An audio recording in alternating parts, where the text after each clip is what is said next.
पहले तो सना ने मना करते हुए कहा, उसमें वक्त बर्बाद हो जाएगा। जब वहां घरों में ही लोग नहीं थे तो इस स्टेशन में भी कोई नहीं होगा, और रही किसी सामान की बात तो उसका मिलना भी मुश्किल ही होगा। उसकी बात सुनकर फैज ने समझाया कि अभी हम सभी खाली हाथ हैं। अगर अभी किसी ने हमारे ऊपर हमला कर दिया तो हम खुद को भी नहीं बचा पाएंगे, इसलिए पहले स्टेशन से कुछ काम के हथियार और सामान ले लेते हैं। फैज की बात सुनकर सभी लोग सोच में पड़ गए, और कुछ देर सोचने के बाद सब लोग स्टेशन के अंदर जाने के लिए तैयार हो गए। स्टेशन के अंदर भी कोई नहीं था। कुछ कमरों में देखने के बाद फैज और सूरज को कुछ डंडे और बंदूकें मिल गई। थोड़ी और देर तक देखने पर रेडियो फोन भी मिला जो अभी भी काम कर रहा था। उसे देखकर फैज को काफी खुशी हुई, मगर ये सारा सामान इकट्ठा करने में उन्हें काफी वक्त लग गया। फिर सारे सामान को एक बैग में रखकर वो सभी बस्ती के और अंदर जाने लगे। काफी देर तक चलने के बाद उन सभी को घर और दुकानें नजर आने लगी, मगर वहां पास जाकर देखने पर हर जगह खून के निशान और मांस के टुकड़े पड़े थे। वहां की ऐसी हालत देखकर सभी का मान मचलने न लगा, और एक अजीब सी घबराहट सभी को महसूस होने लगी। ये सब देखने के बाद सभी को लगा शायद अब हमारी मदद के लिए कोई नहीं बचा है। अब हमारा क्या होगा? अभी सब लोग इस बारे में सोच ही रहे थे कि आकाश बोला, देखो मुझे नहीं लगता हमें यहाँ कोई आदमी मिलेगा। तो यहाँ अभी भी कुछ दुकानें खुली हुई हैं। हमारे पास जितने भी खाली बैग बचे हैं उनमें अपनी ज़रूरत का सामान भरकर हमें वापस कॉलेज चले जाना चाहिए। उसकी बात सभी को सही लगी।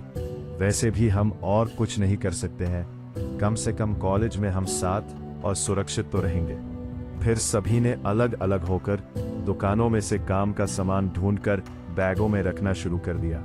सामान ढूंढते वक्त सूरज फैज से बोला, तेरा घर भी तो यहीं पर है। फैज, तेरा अपने घर जाने का मन नहीं कर रहा है क्या? सूरज की बात सुनकर फैज रुहासी आवाज में बोला, ये सब देखने के बाद मुझे अब घर जाने में डर लग रहा है। अगर मैं वहां गया और मुझे कोई नहीं मिला, या मैंने कुछ ऐसा देख लिया जो मैं देखना नहीं चाहता, तो मैं अंदर से टूट जाऊंगा। इतना कहने के बाद फैज सूरज से थोड़ी दूर चला गया और आंखों से आते आंसू पोंछकर आगे जाने लगा। अभी फैज उस दुकान से बाहर आया था कि उसे चीखने की आवाजें आने लगी। फैज जल्दी से भागते हुए उस तरफ गया तो उसने देखा कि एक आदमी सना का पीछा करते हुए उसी की तरफ आ रहा था।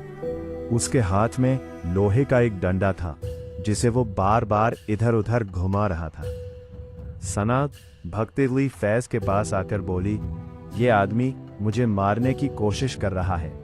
सना के हाथ से भी खून बह रहा था। फैज को वहां देखकर वो आदमी जोर जोर से चीखने लगा। उसकी आवाज सुनकर सूरज, आकाश और इरफान तीनों भी दुकानों के अंदर से बाहर आ गए और उनकी तरफ आने लगे, मगर तभी उस आदमी ने फैज पर डंडे से हलाक कर दिया। फैज ने जल्दी से सना को खुद से दूर करके उस हमले से दोनों को बचा लिया।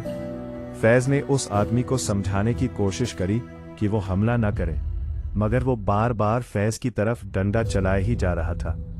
फैज जैसे तैसे करके उसके हमलों से बचते हुए उसे समझाने की कोशिश कर ही रहा था कि तभी अचानक से उसका पैर फिसलने की वजह से वो नीचे गिर गया, और इससे पहले वो कुछ समझ पाता उस आदमी ने उसके सिर पर हमला कर दिया। अब इस कहानी में आगे और क्या होगा जानने के लिए सब्सक्राइब करें हमारे चैनल को और घंटी का बटन दबाना ना भूलें, ताकि हमारा हर पार्ट आपके पास सबसे पहले पहुंचे।